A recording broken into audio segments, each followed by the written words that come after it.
oh my gosh, what if I overpay for a deal, right? What if I get stuck with a bad property? What if I can't find a buyer? What if the price that I offered is too high? What if it doesn't sell? Man, land investing sounds really cool, but isn't it hard to get comps? What if I can't find enough comps, right? What if I miss something important like zoning or access to the property? What if I can't figure out if you can get to it or not? Or if there's floodplains or wetlands? What if I don't know enough about the area? What if the seller rejects my offer? Oh my gosh, what if the seller actually accepts my offer? These are some of the most common questions I get when it comes to land investing. And specifically, how do you evaluate property? And so today on this video, we're going to talk about all these things, and we're going to help calm the fears. And I'm going to show you how simple and easy it is to actually determine the value of a vacant lot. This is one of the most critical and important steps in flipping vacant land and land investing. And it's actually one of the easiest things as well. So in this little series that I'm doing, I've been answering the most common questions that I get. The first one being, how do you find good deals? The second one being, how do you determine the value of a vacant lot? In other words, how do you know what to offer? What do you think it's worth? And then the third question I get, do I need an LLC to get started? So we'll be talking about that on the next video. And then even after that, I have the three other most common questions that I get. I added them. So I have 6 questions that I'm going to be answering in the course of this little series. And I'm thinking about actually even later doing a video on the most important questions that you aren't asking that you should be asking. So this will be an interesting little journey that we're on here. So if you've not watched the previous video that I did, it's one of the best videos I've ever done on my YouTube channel. And it's all about how to find good deals for vacant land. And it's really it's pretty easy. And but today I'm going to talk about how do you determine the value of a property. And I have a Google Doc here that I'm going to be sharing with you. In the comments and the description, of this video, you should see a link to a Google Doc where you can get all of my notes. I really wanted to come up with some coherent thoughts and at least a semi-order of going through this so that you can follow along. You can download this Google Doc. You can use it as a resource as well on your own. So just go to the YouTube description and check it out. Okay, so let's just dive in. A lot of the biggest fears that people have, I'm going to tackle these first, and then I'm going to actually show you step by step how to evaluate a deal. The most common one is like, man, what if I overpay on a property? What if I get stuck with a bad lot? What if I can't find a buyer, and if I price it too high and it doesn't sell? So what do you do then? Well, remember, in our contracts, this is the way I do it, we have 90 days to close, and your offer is contingent on 90 days of due diligence. So if you find out during the 90 days that, you know what, you don't have a good deal, you can always back out of it. If you can't find a buyer within the 90 days, you can back out of the deal. So you don't have to close unless you find a buyer. And again, you can walk away from the deal if the numbers don't work. But bottom line, finding comps for vacant land is actually way easier than you think. You don't have to worry about complicated rehab formulas and things like that you do with houses. You can always go back and negotiate a new price with the seller if you have to. And this is why I always say when you are starting out, it's important to partner with somebody on deals because they can provide the experience. They can provide the money. They have the buyers, and they'll tell you if it's a good deal or not. All right, another big thing I get is, man, isn't it hard to get comps? What if I can't find enough comps? It's actually really easy to find comps on free websites like Zillow and Redfin. I'm going to talk about that. You don't need any fancy, complicated, expensive subscriptions to software and things like that. And when you're looking at Zillow and Redfin, I'm going to show you this. You can expand your search radius and time frame to find more comps. So I want to encourage you to keep it simple and look at the price per acre when we're looking at comps as a baseline, and we're going to just use averages. That is it. Okay, so understand this. It's important. It's okay if the properties that you're evaluating are not identical. Price per acre averages can give you a ballpark figure to work with, and that's all we're trying to do here, just trying to get a ballpark. It's okay to be conservative. If you're unsure, you can always make your offer lower. You can offer less to actually minimize the risk. So you might be wondering, well, what if I miss something important like zoning or poor access or floodplains or wetlands?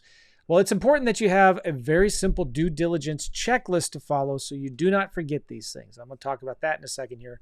And there are free tools online where you can get a lot of this information for free. It's easier now to do due diligence on properties than it has ever been in the history of history. You can always go back again and cancel or renegotiate. People, for some reason, are afraid to do this. And I will tell you this, when it comes to vacant land, probably 25 to 30% of our deals, we do go back and cancel or renegotiate because there was just something that we didn't know, couldn't see until we started trying to market the property that we realized then, well, something's wrong. This isn't a good deal. And we had to go back to the seller. It's not a big deal. It happens. Well, okay, Joe, these properties are so far away. What if I don't know enough about the area? Well, it's important to focus on data-driven decisions. And you don't need to know everything about an area. You just need to analyze the numbers. I like to say data, not drama. So just remember that. All we care about is the numbers. And when we comp properties, my goal is just to get ballpark. It's just to get 75, 85% of the way there. And I'm going to show you, I'm going to give you some really cool tools that you're going to flip out. So we keep it simple. We use tools like Google Maps to get a feel for the property and surroundings. You know, Google Maps has something called Street View. You get a lot of information for free on Zillow. And this is why when we're selling land, we always use local realtors and agents to sell our land for us. All right. Another big concern I get sometimes is, man, what if the seller rejects my offer? Well, here's my response. Get used to it. Most of your offers will get rejected. In fact, if you're getting too many of your offers accepted, you're offering too much. And I often say too, man, if you haven't made somebody upset by 12 o'clock, you're not doing enough marketing, you're not making enough offers. So that's just the name of the game. Now, we're not obviously trying to go into this to make sellers mad. I'm always the reluctant buyer. I'm talking to the seller. I'm saying, listen, I'm probably not your buyer. You should probably list it with a realtor. Or I'll say things like, sounds like a nice property. Why do you even want to sell it, right? You should just list it with an agent. If you want full price, you should list it with a realtor. But if you just want cash and you want to sell it quickly, I might be the easy button. So what would you like to do? You know what? Let me look at the property. I'll send you an offer. I'll also send you the names and numbers of 5 realtors that you can list it with. And then you can call me if you want me to, if you want to take my cash offer or something like that.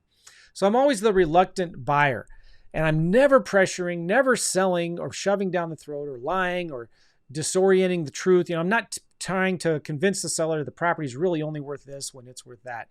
I just make an offer on the number that works for me, and I get most of my deals after a no accepted. Most of the sellers that accept my offer have already said no to it, but I just follow up with them. And so most of my offers do get rejected, and most of your deals are going to come from the follow-up. So it's okay if sellers reject your offer. In fact, you're one more no closer to a yes. So when you are the reluctant buyer, it takes all the pressure off.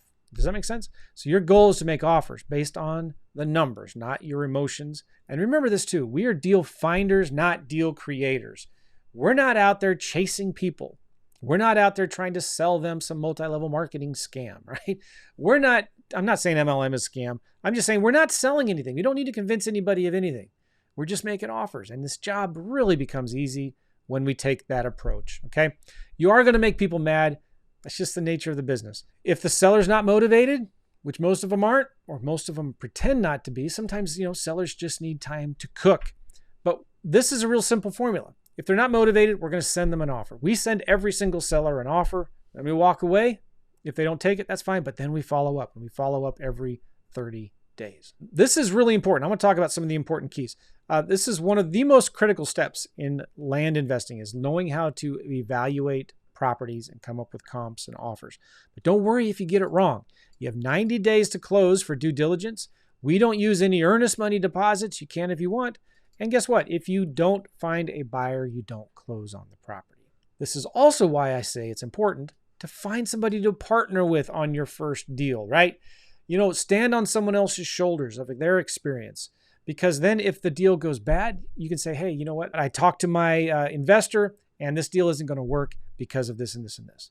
I always blame the numbers whenever I'm going back to a seller and saying, hey, I'm sorry, this just isn't going to work. So when you are partnering with somebody, they can tell you, hey, you know what? That's actually not a good area. If it was maybe at this price, then maybe we could do it. So that's why I love partnering with people on vacant land deals. So when you are comping properties, it's important to remember this as well. Let me get back to my window there. You need to be conservative on your sale price. What does that mean? If everything else is selling for 100 grand, let's say, you need to be selling your property at maybe 85 grand. So we are about making quick nickels, not slow dimes. We want to sell our properties really, really quickly. So when you're doing that, you start with a conservative sale price. If you see everything else is selling for $10,000 an acre, you're going to sell yours for $8,500 or $9,000 an acre. Make sense? General rule of thumb is I try to be like 85% of what everything else out there is going. So my offer then, when it comes to evaluating deals, I look at what's currently on the market. I want to make sure mine's the cheapest. And then my offer is generally about 40% of that. That's it. I don't have to worry about repairs. I don't have to worry about after repair value. Yeah. So an important component of this is always looking at what is your competition in the area. Put your buyer's hat on when you're looking at a deal. Pretend you are a buyer who's looking to buy land. Why would they want to buy your property for $75,000 when they can buy all these other properties for $55,000? So you want to make sure you're the cheapest property on the market. And when you put yourself in that buyer's hat, it just kind of makes things a lot more simple.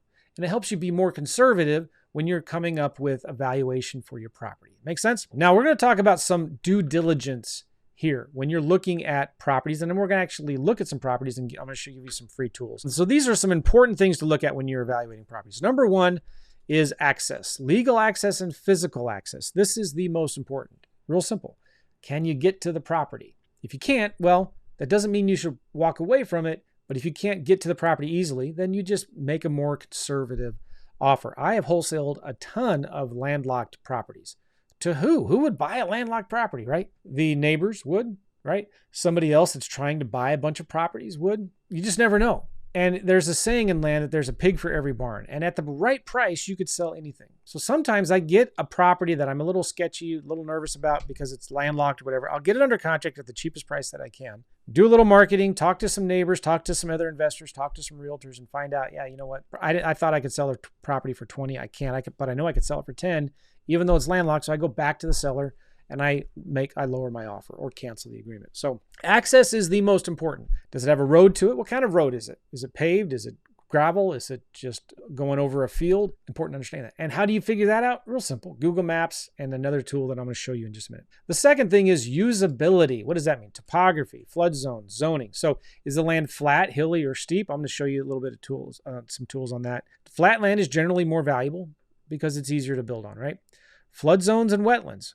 There's FEMA maps, county GIS tools. You can just Google whatever county you're looking at, Jackson County, North Carolina, flood map, and you'll probably find something on that. Or Jackson County, North Carolina GIS map, and you'll find information. So that will tell you if there's floodplains or wetlands. And if it isn't a wetland, it can limit its usability and value. But again, I have wholesaled a lot of land that has been in wetlands. Why? Because people in that area who are buying land are used to that. And maybe it's recreational land, and maybe they're okay with it being wet a couple months out of the year. You know, they go four-wheeling and they go play in the mud, and they like that. Or there's a river nearby and they go camping there. They're not trying to build a house there. The other thing is zoning. Obviously, zoning is important. What's it zoned for? You need to know. Residential, commercial, agricultural, recreational. So zoning restrictions can make or break a deal. But again, it doesn't matter because you know, all right, well, you know, if it's zoned for agricultural, I'm going to sell it to somebody who wants to buy agricultural land. The third thing you need to look for in your due diligence is market demand. This is obviously really important. You got to know that there's demand for property in the area that you're marketing in. And hopefully, you know, if you're only doing marketing and making offers in areas where there already is high demand. That's step number one. Make sure you're fishing where the fish are. Make sure you're only going into areas where land investors are already buying property. So you need to ask yourself a few questions. Number one, are similar properties already selling nearby? What's the average price per acre in the area? Is the area growing? Is there any development going on? Like, are there new homes being built? That kind of stuff. So if you're in an area where you're seeing, man, a lot of properties are sitting on the market for a long time, you just might need to reconsider. I wouldn't say abandon that area, but adjust your offer prices. Bring them down. Okay. The fourth big component is comps. I'm going to spend a lot of time talking about that today. The comps are comparables, right? This is the backbone of evaluating. Sold comps tell you what buyers are actually paying, not just what sellers are asking for, okay? So we're going to look at properties that are similar in size, location, and features. We're going to focus on sold comps in the last 6 to 12 months, and we're also going to focus on active comps, properties that are currently listed for sale, because those are many times just as important as sold comps. And then what we're going to do is we're going to calculate the average or the median price per acre on similar properties nearby. And again, I'm going to show this to you in a minute. And this will help you get a baseline for the property's value. And there are some tools that can give comps for you. I mean, in other words, they can just pull a report and they can tell you what the property's worth based on algorithms. And algorithms will only get you, I don't know, 50% of the way there. I take them with a grain of salt. But if you don't have anything else, that's better than nothing. Tools like getlandportal.com, I have a link for it. I love the land portal, by the way. They will give you estimated value of properties. You can also search for properties at the land portal that are not landlocked, that are not wetlands, that are not too steep. So check that out if you want. You get a free trial at getlandportal.com, but they will help you figure out through comping. They have algorithms that do it for you, maybe what a price is worth. But you should still, whenever you're using tools like them, always make sure that you check it on other things like Zillow and Redfin. The other thing with this is Priced. I used to use Priced a lot. It's still a good tool. PRYCD. I don't have the link here on my screen, but if you go to joemccall.com/priced, PRYCD, Priced will pull comp reports, and they look at actives and solds, and they have this algorithm based on different types of scenarios that you can look at, and that will give you an estimated value of a property. So these paid tools that you use are like shortcuts that can help you do this. They're okay. They're good. They're better than nothing. But I'm going to give you something better and easier that I think is going to help you in just a minute. The fifth thing you need to be looking at when you are evaluating properties is the surrounding area. The value of a property isn't just about the land itself. It's about what's around it, obviously, right? So how close is it to amenities like schools and shopping and gas stations? What's the neighborhood quality like? Are there nicer homes nearby, newer homes, or beat up old homes? Is this in an area that is like near junkyards and power plants or things like that? That can determine the value of the properties a lot. Recreational opportunities, if it's rural land, how close is it to lakes and campgrounds and hiking trails and hunting areas? These kinds of things make a property more appealing. There's a lot of land being flipped right now in the Joshua Tree National Park or whatever. So that's obviously an area where there's a lot of recreational stuff. Seller motivation is a big deal. Understanding seller's motivation can give you a huge advantage. Ask your questions like, hey, why are you selling the property? How long have you owned the property? Are they behind on taxes or dealing with other financial issues? So motivated sellers are more likely to accept a lower offer, sometimes giving you a better deal. All right, so when it comes to due diligence, these are where you get into the nitty-gritty details to make sure that there's no surprises. You want to check for back taxes and HOA fees and environmental issues and things like this. But it is important when you're doing your due diligence, kind of set a timer for yourself, right, for due diligence.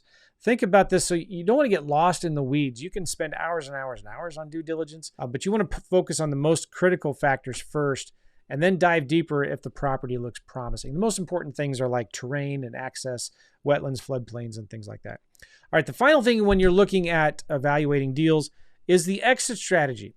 Before you even make the offer, you need to know what you're going to do with the property if you buy it. How are you going to sell it? Are you going to flip it? Are you going to make a quick nickel or a slow dime? Are you going to sell it with owner financing? Or are you going to sell it fast for cash? Maybe you're going to hold on to it for long-term appreciation. So your exit strategy is going to determine and influence how much you're going to pay for a property, obviously, right? Okay, so there's some important keys when we're coming to this and we're looking at steps on evaluating a property. I want to keep it as super simple as possible. So the goal is to get it in the ballpark. Our goal is not to be so pinpoint precise because listen, bottom line, a property is only worth what a buyer is willing to pay for it. So you don't know exactly. It doesn't matter what you think. It doesn't matter what the seller thinks. It doesn't matter what all these algorithms and these software say the property is worth. What matters is how much is the market willing to pay for the property. The market is the only tool out there that will tell you what a property is worth. So take your time. The market will tell you what it's worth. Sometimes you just don't know until you actually put it out there on the market and then let the market tell you what it's worth. And you won't know that until you get it under contract, you make an offer, and then you put it out there. Now, that sounds like a circular reason. Like, well, what comes first? The chicken or the egg? My offer or the market telling me what it's worth? I don't know. That's why my goal when it comes to evaluating property and making offers is just get ballpark. Get close to where you think you might be in the ballpark. And this is why we make offers at 40 cents on the dollar, because it gives room for error. Make sense? So be careful with analysis paralysis. This will kill your business. Money loves speed. So I want to challenge you when you find a motivated seller, even if they're not motivated, make the offers. Make the offers. Hurry up. Stop diddle-daddling and overanalyzing everything. Your goal is to make 5 offers a day. If you made 5 offers a day, guys, money will never be a concern or a problem for you again. Let me say that again. If you could make 5 offers a day, 3 offers a day, 1 offer a day, money will never be a concern or a problem for you again. That's the number 1 rule in real estate, is make offers, make offers, make offers. It's not location, location, location. So how are you going to evaluate so many deals if you have to make 5 offers a day? Joe, are you off your rocker? No, listen, I don't want you to spend more than 10 or 15 minutes with coming up with an offer for a property. That's all we're trying to do. We're trying to get ballpark. Make sense? All right. So I'm going to show you now a little bit about how I make offers on some actual real deals that we've been looking at, okay? All right, so we're going to look at a couple deals. One of them in Florida where it's flat. There's maybe potential for wetlands. And then we'll look at another one in the mountains somewhere more, maybe not like super big mountains, but I'll show you in just a minute. I do different kinds of coaching programs. My main one is called Dirt Flippers, and I do a coaching call every single Monday where I analyze deals. And then I have a higher end coaching program called my Apprentice Mastermind. And in there, I actually, every morning at 8:30 a.m., I go in and I comp actual real deals that my apprentices are working on, which is a lot of fun. I mean, I'm not doing anything else at 8:30 in the morning. So I just turn my computer on. Hey, anybody who wants to join me in Zoom, let's look at some deals, baby. Like, I love looking at deals, and that's all we do. It's a lot of fun. So anyway, if you're interested in working with me one-on-one as an apprentice, go to joemccall.com/apprentice, joemccall.com/apprentice. If you don't know me well enough yet, and you're just like, who's this guy? And you want to learn how we actually find and analyze and make offers and do deals, I have a 5-day challenge that you can join at right here, www.dirtchallenge.com. Go check that out. It's a free challenge, at least right now as I'm recording this. And I will show you step by step over 5 days how to flip vacant land. So go check that out. All right. So this is a particular deal that I did on one of my Monday calls. It's actually not the specific lot, but it's real close, like within a quarter of a mile from where this property was that one of our students had. So first thing I do is I have some coordinates, GPS coordinates, and I go to Google Maps. I just put the GPS coordinates right there in Google, click on the map, and I open it up on good old Google Maps. This is one of my most widely used tools to help me do a lot of amazing research. It's awesome. Let's go zoom out and see where this property actually is. There it is in the middle of nowhere, Florida, right? This whole state is a wetland, pretty much. And there's a lot of lakes, a lot of water. But guess what? It's one of the most popular states right now where people are buying a lot of land. And this looks pretty rural, doesn't it? It's not anywhere near Disneyland.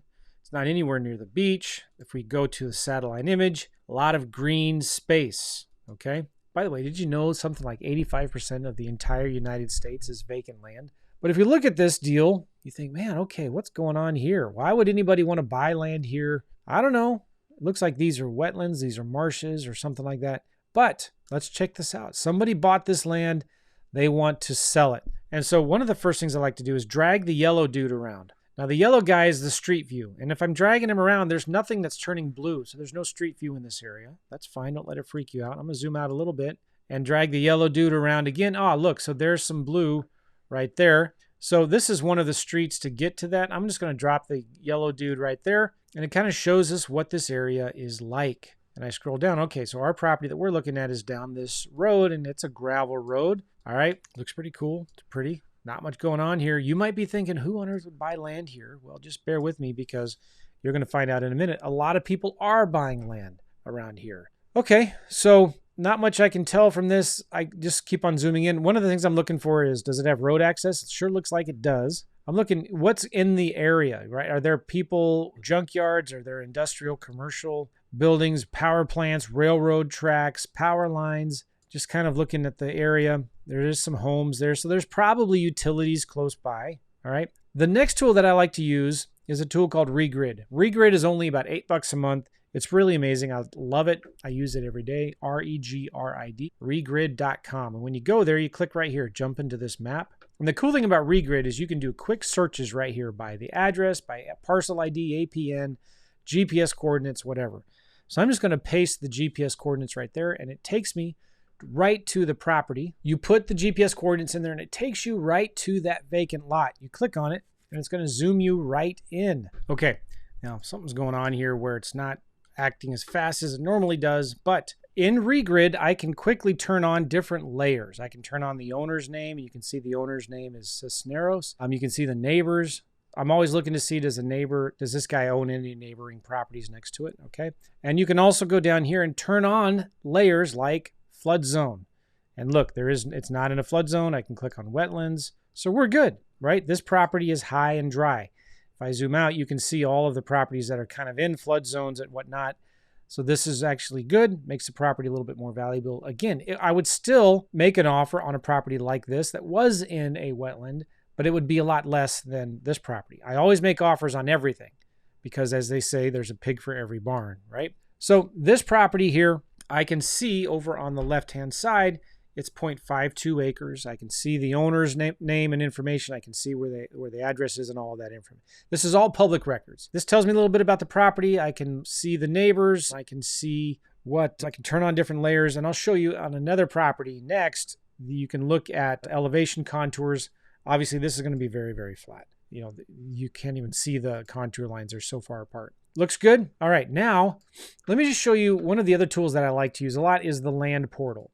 And if I go into the land portal and search by GPS coordinates, all right, let me just do that real quick. It'll take me into the area and give me different satellite views. I can zoom in, I can click on the lot, and the card comes up here on the left, and it tells me a little bit more about it as well. And if you scroll down, one of the things that the land portal gives you is their estimated price of the property. They're saying based on their algorithm, it's worth maybe $18,000. That's looking at solds and things like that. If you scroll down, you get the owner's information. You get the land use, the zoning, if it's in a subdivision or not. And here you go, wetlands and floodplain. So it'll tell you based on a percentage, what percentage of the property is in a wetland or floodplain, which is really valuable, important to know. And then slope analysis. That doesn't matter at all in Florida, very flat. But in areas like North Carolina, Tennessee, Colorado, etc., slope is important to know. And generally speaking, you know, a property needs to have at least 5, 10, 15, 20% a buildability total, which means that, you know, at least 20% of the property can be buildable because it's not so extreme slope. Okay. Now, it also tells you the county's assessed value of the property, which depending on some counties, that's a good number. In some counties, it's irrelevant, what they think that it's worth. All right. In here as well, you can turn on map filters and you can view the floodplain or wetlands of a property. You can kind of see, okay, that looks good. Now when it comes to, I need to evaluate this property. I need to see what it's worth. I want to look for comparables. And this is where we're going to use Zillow. So pay attention. This is really important. I need an address of the property. And if I go into this property, this one actually has an address. A lot of vacant lots in Florida actually have addresses, but sometimes they don't have an address. So what do you do then? Well, if this vacant lot you're looking at doesn't have a property address, then go find another property that has a house on it and click on that property and it'll give you that address and you use that address to look it up on Zillow. Make sense? So in this situation, I'm just going to copy the actual address of that vacant lot. Again, if it didn't have an address, I would click on a lot where there is a house and copy that address. Make sense? So then you're going to go to Zillow and you're going to paste this property in there, the address of the property. Now this is the address of that neighbor's lot. And I'm going to click right back here on this button, back to search. All right, now I use Zillow a lot. And I'm going to walk through how to do all of this because I actually have a brand new Zillow Chrome extension that will scrape all of the comps on Zillow for you and give you an average price per acre. And so if you want that, right now, go to joemccall.com/Zillow. This thing is amazing. It'll blow your mind. This thing is free. I built this thing using AI. Check it out right now. You can only use it on Google Chrome. It's an extension that goes on Google Chrome. It only works on Zillow, and it's pretty cool. All right, so I'm excited about sharing it with you. And when you go there, there's an option to download it, put in your name and email, and you can get it. So I'm just going to zoom in right now and make sure that my property is in the center of this map. And there's that house right there. And if I scroll over, there's our property that we're looking at right there. So when you're looking for vacant land on Zillow, you need an address of a property. And so make sure your property is now in the center of the map. And then I want you to remove boundary. I click on that button right there, remove boundary. I'm going to go to more and I'm going to reset all my filters. Now I'm going to go to for sale. Now I'm going through this fast, but this is on a video. You can pause it and rewind it and go through it really, really slow. Okay. I'm looking at for sale. Now I'm going to go over here to home type and I'm going to unselect all of them. And then I'm going to choose just land. I only want to look at land. I click apply. What do you see right here, right now? You see two properties currently on the market that are very similar in size for $23,000 and $25,000. Interesting. Now this one says 1.8 acres. I'm wondering if that actually, I looked at this before. That's actually 2 different lots. But this one's 25 grand. But regardless, I know what? If I'm going to sell my lot, it's got to be cheaper than those. So I'm kind of getting a ballpark idea of what I'm putting myself in the mind of the buyer. I'm thinking, all right, so if I'm putting mine out there, it's got to be cheaper than those 2 guys. Here's my goal. Listen, when I'm putting my property on the market, I want to make everybody else mad at me who has similar properties on the market. I want to outprice all of them. If they're all listed for 20, I'm going to list mine for 18. Make sense? That's where you start. But I need more than just 2 comps. So I'm going to zoom out. And I'm not moving the map around. All I'm doing, now that my property is in the center of the map, I'm zooming in, I'm zooming out to get more and more comps. So now there's 8 comps. I'm going to zoom out again. Boom. Now I got 10 comps. Let's zoom out one more time. I got 12 comps. Let's zoom out one more time. 18. All right, that's decent. Well, let's zoom out one more time. Now 27 comps. I don't know. There's no rule or magic number. I like to get, 20 or so comps.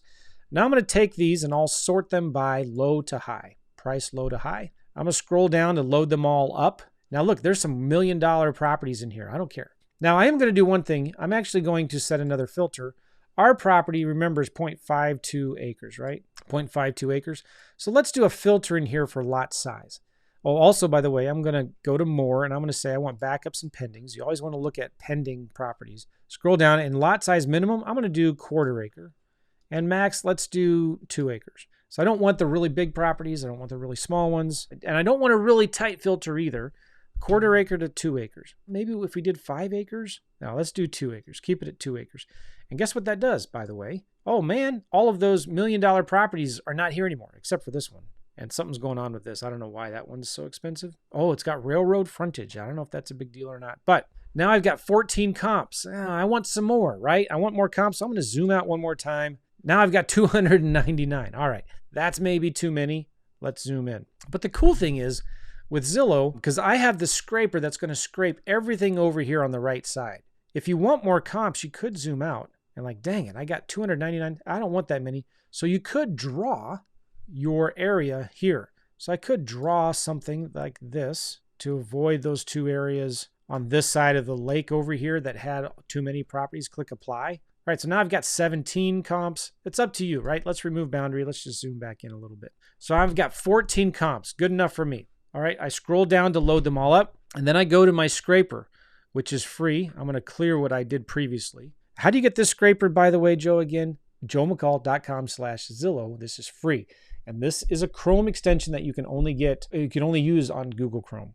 Okay. Now I'm going to click Analyze Current Page. And what that just did there is it went in and it scraped all these properties on the right-hand side and put them into a table.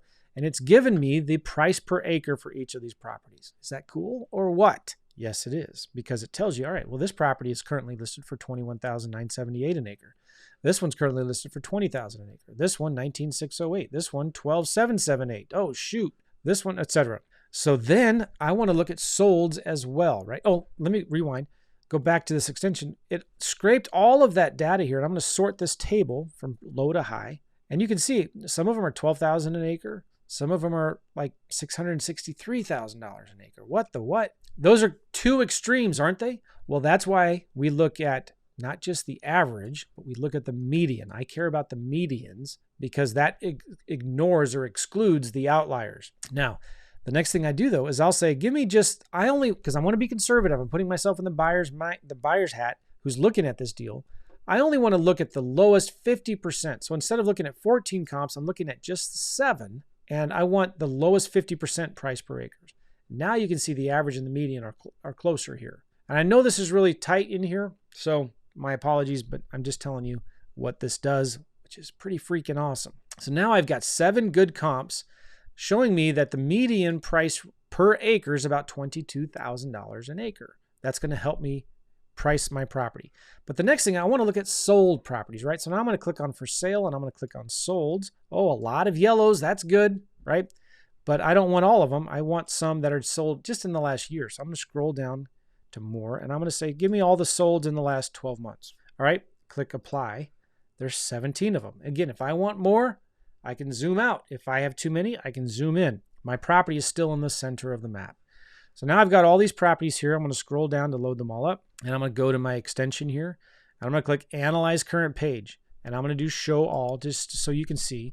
There's 14 active listings, and I scroll down, and here are the sold listings. There's 17 solds, right? But I'm going to go back up here and say, just give me the lowest 50%. You could also do the lowest 10. It's up to you. But lowest 50%, all right. So based on active listings, actives and pendings, the median price per acre is 21,978. 21,978. If I look at solds, oh, wow, the number's lower. Yes, it is. So the average price per acre, or the median price per acre, is about $16,000 an acre. So when you're faced, this is a really important concept to understand. When you're trying to evaluate properties and you come up with two different numbers, well, it might be worth this or it might be worth this. I have this price per acre and this price per acre. Which one do I use? It's easy to get stuck in analysis paralysis and get frozen. Like, oh my gosh, I don't know what to do. Real simple rule of thumb here. When you've got two numbers, pick the more conservative one. Pick the lower of the two. Make sense? So back here, I'm going to pick the lower of the two, 15,628. And if I scroll down, this extension has this really, really cool land deal offer calculator. And it tells you what the property might be worth, and it tells you what to offer right here, just like that. And so the size of this property is 0.52 acres. I'm going to write that in there. I like to make at least $10,000 profit on a deal. I'll pay a realtor 10% commissions, 500 in photos. I usually do 2,500 for closing costs and 1,000 for unknown, an oops factor. Okay, so this tells me now the value of the property is maybe only worth $8,126. Does that sound high to you? Does that sound low? I don't know. Here's one of the things you have to remember. In Florida, a lot of times when you're looking at the cheapest solds, these are the prices that investors are buying them for, right? But what are retail buyers buying them for? I don't know. But I'm also looking at this thinking, dang it, you know what? I want to be the cheapest property on the market. So maybe I'll buy it at this price, but I'm going to sell it at some of these higher prices. Well, what if I sold it for $10,000 an acre? Because the cheapest property on the market right now is currently on the market for $12,778 an acre. What if I did $10,000 an acre? Well, that's actually going to get me less, isn't it? So this is where it's not exactly a science, it's an art, but maybe, you know what? Is this now a property that you even want to do anything with? Based on the sold comps, the price per acres, it says it's worth $8,000. And if I want to make $10,000, well, the seller has to pay me $6,700. That doesn't make sense, does it? If you see the numbers here, I know it's really small, I apologize, but I can't make this thing any bigger. Well, you know what? Maybe I'm okay with just a $5,000 profit on this deal. Oh man, that means this probably isn't going to work. So I'll probably pass on this deal. Or, you know what? I would probably still offer $500, maybe $1,000. But Joe, isn't the seller going to be mad if you're only offering $1,000 on their property? Yeah, maybe, but you know what? I don't care. I'm just going to make an offer and what works for me. Maybe I'll sell it for $9,000, so you have to have minimum requirements of how much you want to actually make on a property. You want to make sure that you are not the motivated buyer. You don't want to buy a bad deal or try to turn lemons into lemonade when it comes to finding deals, but you got to make sure that you're working this out. So let's look at this again, right? If I go back to actives, I know this is an area where a lot of properties are selling. Okay. So, and if I'm sorting this, oh yeah, see, here's the problem. Look at this. These little quarter acre lots are selling for $9,000, $12,000. I'm looking at active listings. So yeah, I think, you know what, this property, I could probably sell it. I could probably sell it for $9,000 or $10,000. So my number, I'm looking at this thinking, you know what, you're probably right. Maybe I could do $17,500 an acre, sell it for $9,100. If I'm going to make $5,000 profit on it, and I pay $2,500 in closing costs, and I pay a realtor, $1,000. I have unknown $1,000. I'm not going to make any money on this deal. But in Florida, all right, if I offered the seller $500, I could probably do a quick assignment, not pay any closing costs, not pay any realtor commissions, and make $5,000 on it. So I might offer the seller $1,000, but that's it. I'm just going to offer $1,000. Let me give you a little better example of an area that I know of in Florida, where there's actually properties are selling pretty easily and quickly for more than this. And let's just pick an area. How about Citrus County? Citrus County. So I'm going to pause my video real quick and find another deal to look at, and I'll give you another example of Florida. Okay, so I found this vacant lot real close to another one that we were just evaluating for one of our clients in the community in Citrus County, Florida. And here's the address of this property. It's 0.35 acres. Literally, this is just down the street from another property. So I'm going to copy that address of this vacant lot right here. First of all, let's look to see, is it in a flood zone or a wetlands? I scroll here, click on that. No, see, we're good. Now, what's interesting, this is in a flood zone. That's interesting, right? But this one looks pretty good, high and dry. So let's look at this property on Zillow, okay? I mean, Google Maps. And we zoom in a little bit. We can get some information about this property. I can drag this yellow guy around and let's just see what this neighborhood, what this area is like so we can get a feel for it. By the way, see all of this tree and underbrush? This property was for sale at one time. Are we going to clear any of that out? Are we going to do anything to this property? No, we don't do anything to these properties. Nice little area, right? Some people may be building some new homes here. We can go around to the other side of the vacant lot over here. Scroll down. Okay. Nice blue collar, middle income area. Pretty quiet neighborhood. Maybe people are building new homes around here. We'll look at that in a second. So yeah, now I need to look it up on Zillow. So I'm going to go to Zillow. I'm going to type in the address of that property. There's a vacant lot. All right, look, it sold for $12,500 2 years ago. So now I'm looking at this property. I'm going to zoom in and make sure it's in the center of my map. Oh, look at this. The neighbor's lot is pending right now for $16,000.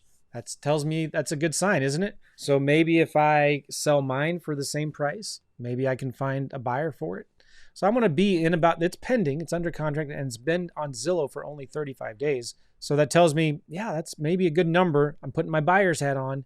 If I sold it for 15 grand, I could probably find a buyer pretty quickly for it, all right? I may not need to do any comps. That's a good sign. So I'm going to remove boundary. I'm going to go here, reset all my filters. We're looking at for sale. We're looking at, in fact, you know what? Let's look to see, are there any new homes that are being built in this area? How do you find that? How do you find that out? Well, I'm just going to go right here to more. I'm going to do backups, pendings. I'm going to scroll down and I want to say year built after 2024. And I'm going to start zooming out. Look at that right here across the street. There's a new house that was built. That's a good sign, right?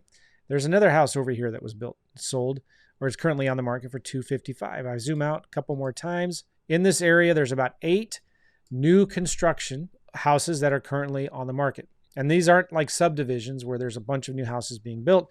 Maybe if I get this deal under contract, maybe I contact the realtor who's listing these new home constructions and ask them, hey, was your client be looking for another vacant lot, right? We can also switch to solds, and solds, again, year built after 2024. There's 24 different houses that have sold where the home was built after 2024.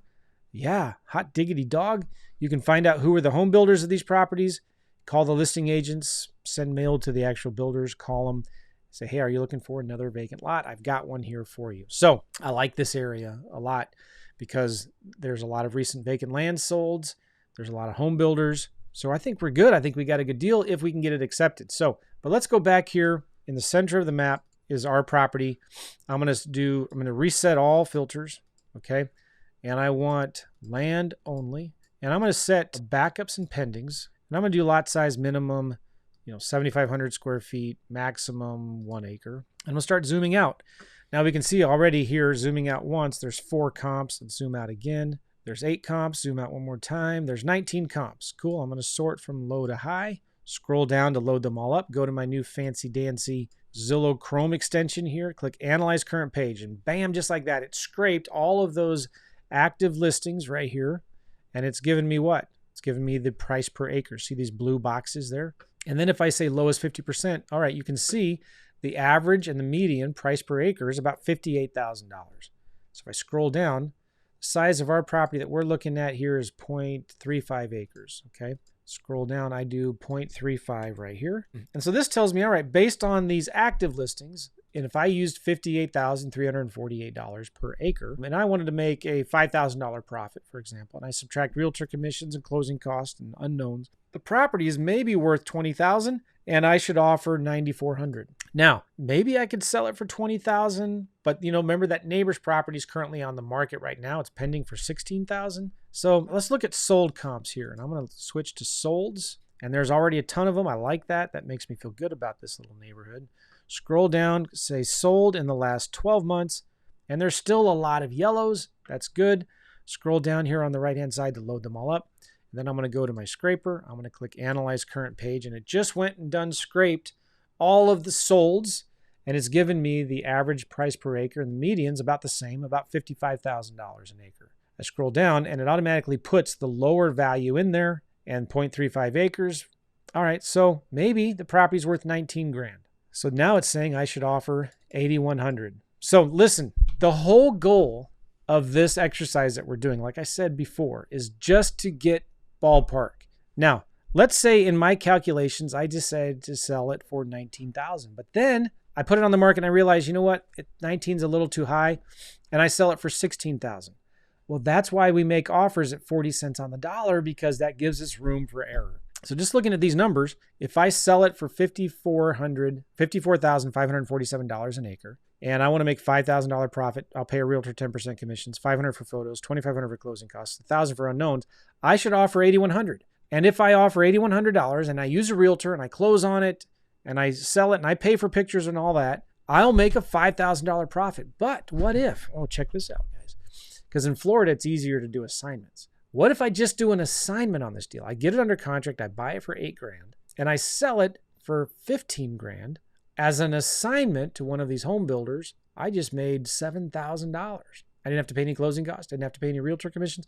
So that's a little bit more advanced strategy, but it's real simple. I figure out, okay, what can I sell this property quickly for? And I make an offer at about 40% of that. So in this example, all right, so we'll sell it for 19 grand. I'll offer $8,100, which is 43% of the value. Now, general rule of thumb is I usually don't offer more than 50% of the value of the property. So this table here shows you what 50% is, what 60% is, what 40% is. Yeah, so I'll offer $8,000 on this deal. Boom. And I bet you sell it really quickly for 15, 16 grand.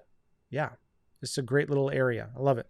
Now let's look at another property that has more hills, sloped, not as many comps, maybe in a tight area like Florida has. I'm going to go find one right now, and I'll show you some pretty cool things on how to evaluate these properties. Okay, so hold on a second. Okay, so I found a property that somebody submitted 3 or 4 months ago to one of our deal analysis calls. And we looked at this, and this is a great example of an area that maybe is too, like, what's the terrain like? It's kind of tricky. I don't know. It's in a county that I've done lots of deals in before. It's one of the deals that my sons flipped vacant land in. In fact, I have a contract of one of them right here. This was a 5-point. Hey, you want to see it? Check this out. This is Wilkes County, North Carolina. My son bought it for $7,630, $7,630. Sold it for $19,321 for a profit of $11,224. And we did this with a very simple process of, just like I talked about in the last video I did, we got a list. We found out where people were buying vacant land. We got a list of owners. We sent them a postcard, listened to a voicemail, sent them an offer. They called us back. Beautiful. All right. So this is a property in Wilkes County, North Carolina, this particular deal. And I have the GPS coordinates here. If we zoom out, you kind of get an idea where this is at, middle of nowhere. There's some mountains, beautiful area. Now, who would buy land out here? I don't know, but a lot of people are at the right price. Let's drag the yellow dude around. Is there any street view in the area? Okay, let's check this out. I'll go into this area, and this is what the area looks like. Pretty cool. So this road, maybe not, that's a driveway. I don't know. But there's a road around here that kind of gets you to our property. Maybe the road is right here. So let's drag the yellow dude right there. Maybe I don't know what I'm talking about, but this is what the area looks like. This is why I like Google Street View. Very pretty mountainous area. Okay, so let's zoom into this. Is this hilly? I don't know. Let's look at 3D of Google Maps and let's zoom in a little bit and I'll kind of fly around. Yeah, maybe it is. Does it have road access? I think so. Don't know, maybe. All right, so let's go to regrid. Let's put the property in regrid, and there it is. You can see this property is about 4.99 acres. If I click on 2D, let me zoom out a little bit here, and let's look at the 3D image of this property. Oh, well, I'm going to show you in a minute why I like the land portal when it comes to this kind of stuff, because regrid sometimes just doesn't like to work very well. And if I now zoom around, you can see, oh man, that property's kind of weird, isn't it? Does it have road access? I don't know. Yeah, it does. There's Laurel Road right there. But not much of the property is very usable, is it? Doesn't mean I'm going to not make an offer. There's a pig for every barn. But yeah, just be aware of that, okay? Now, let's look at the land portal. I have the GPS coordinates of this property, all right? I'm going to put that here in the land portal, and I'll show you what is pretty cool about the land portal. There's the property right there, Marshall Allen. I click on it, and I scroll over here on the left, and they tell me, all right, it's maybe worth $42,000 based on the algorithm. Scroll down. Look at this. Only 1.45% of the property is actually buildable. 95% of the property is extreme slope, over 15%. Is that a deal killer? Nah, but it's a good thing you can go back to the seller now. Now you have some information. Go back to the seller and say, you know what? I don't know if I'm your buyer. I don't think I'm your buyer. 95% of the property is over 15% slope. I just don't think this is going to work. Now, I'm still going to make an offer.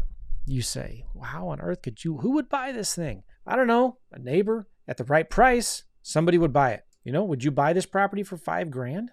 Maybe. Sell it on owner financing for $100 a month for 5 years? Yeah, maybe. All right, so let's look this property up on Zillow. What is vacant land selling for in the area? Good question, right? And by the way, do we have to look at floodplains and wetlands in this area? Nah, probably not. We can if we want. Just click on flood zone, wetlands. No, not an issue here. Now, this vacant lot, I need an address so I can look it up on Zillow. But this property doesn't have an address, or if that is, that's weird. But let's click on a property like a neighbor's that has an actual house on it. And guess what we get? We actually get an address, 2014 or 214 Laurel Road. I'm going to copy that and let's go to Zillow. I'm going to put that in the Zillow here and it takes me to that property I'm looking at. Then I click back to search and now I'm going to zoom in. I should find the property we're looking at. Hot diggity dog. There it is. I'm going to put it right there in the center of my map. Okay. I'm going to click remove boundary. I'm going to go to more and reset all filters. I'm going to switch to for sale. All right. We want land only. Okay. And more backups, pendings. Remember ours is about 5 acres. So I'm going to say only show me properties that are between 2 acres and 10 acres. And I'm going to zoom out. Look what you see right next to it. There's some properties currently on the market for $24,500. So I'm going to have to be less than that, but I'm going to start zooming out and I want about 10 comps or more. So I'm going to zoom out some more. I only have 3. Now I have 9. Let's zoom out one more time. Now I have 37. Okay, boom. I'm going to sort this whole table from left to right, scroll down to load them all up, go to my scraper here, clear results, analyze current page. Now it just went and scraped all those properties and I can see, nice, hot diggity dog. I got an average and a median price per acre, but there's a big variance here, 15,000, 20,000. So I'm going to do lowest 50%. And now look how close, much more similar those numbers are. So I'm trying to get the median and the average to be about the same. So it's about $11,400 an acre is what properties are selling for right now in this area. So if I'm going to sell my property, I'm going to need to be less than that. So let's just say, again, we're trying to get ballpark. We put in 11,401 and our property was 4.99 acres. I want to make at least a $10,000 profit on this deal. 2,500 in closing cost, 1,000 unknown, 500 photos. So maybe the property, maybe we could sell it for $57,000. That's what this number comes up with, 57. But put yourself in the buyer's hat, right? Let's zoom back in. Why would somebody want to pay me $57,000 when they can buy the neighbor's lots for about the same size, now a little smaller, but really because so much of it is unusable, for $24,500? Why would they want to buy mine when they can buy for $57,000 when they can buy these for $24,000? A little bit smaller. So that's something to think about, right? But let's go get some more comps. Let's look at solds. I'm going to switch to solds and I'm going to go to more, scroll down, sold in the last 12 months. All right, start zooming out. 7 comps, let's zoom out again. 22 comps, boom, there we go. Scroll down to load them all up. And I'm going to analyze current page. So now I've scraped a bunch of actives. Now I have scraped a bunch of solds and I'm looking only at the lowest 50%. And it's telling me now, all right, so the solds are about 8,000, 8,100 an acre. And I put 8,000 in there, 4.99 acres. 10. So maybe I could sell it for 40,000 right here. So if you subtract all of my expenses, 10,000 profit, 10% realtor commissions, 500 for photos, 2,500 for closing costs, 1,000 for unknown, I should offer 22,000. But look at this. It says offer percent of value. That's telling me my offer is about 55%. My general rule of thumb is, again, I want to be no more than 50%. So in this example here, I would offer $20,000.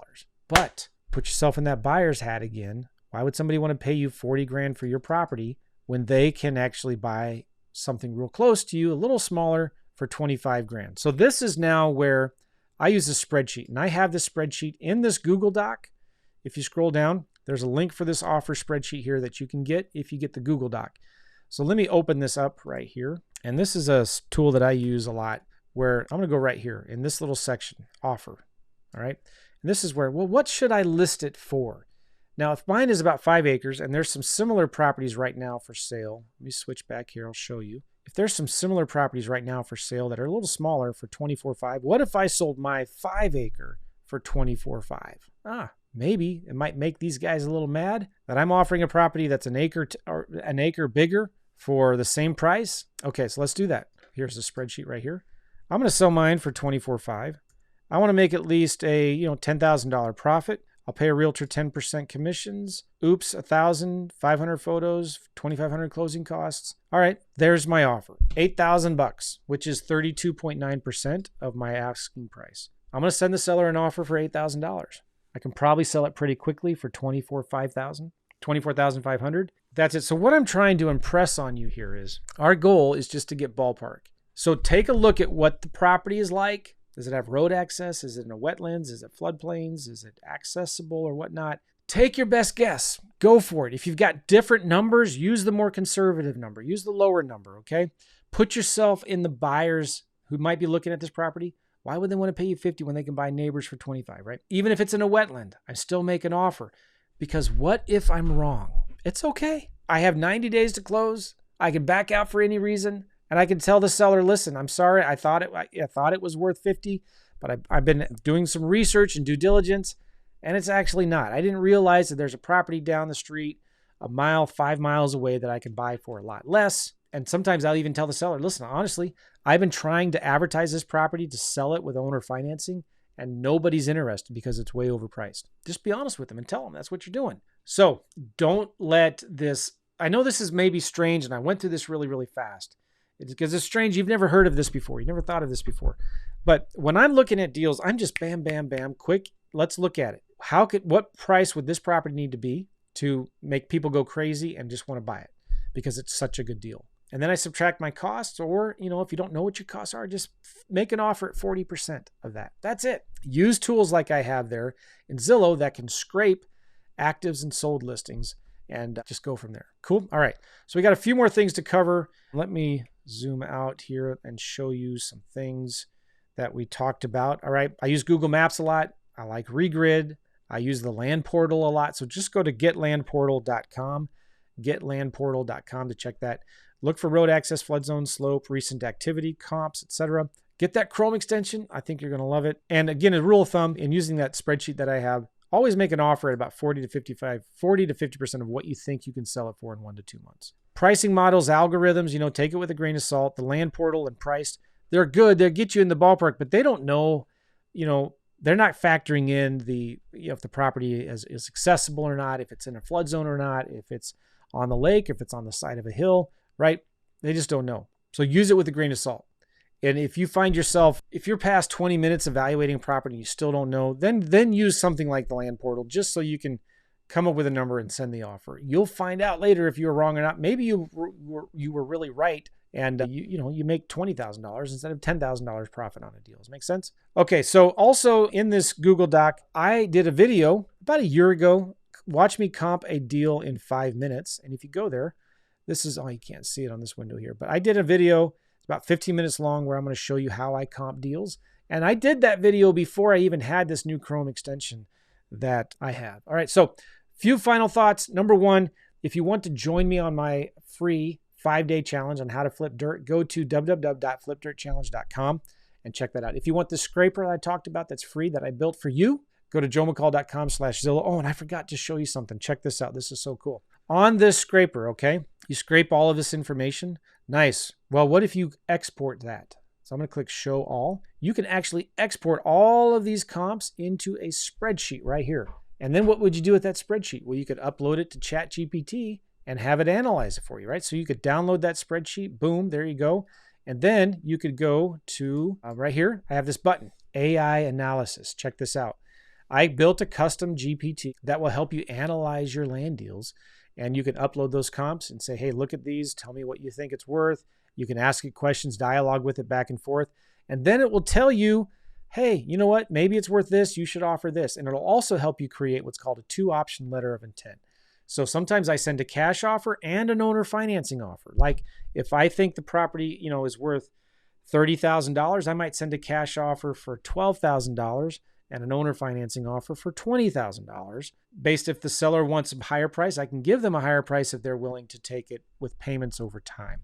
So this AI analysis tool from that Chrome extension can help you with ChatGPT analyze the deal and create a 2-option letter of intent that you can send to the seller with your offer. Okay. Woo! I covered a lot there. I hope you got some value out of this. If you did, let me know in the comments down below. Give me a thumbs up, subscribe to my channel, please, and comment down below if you liked this, if you had some questions. I'm always looking at the comments and answering questions in there. I appreciate you guys. See you later. Take care. God bless.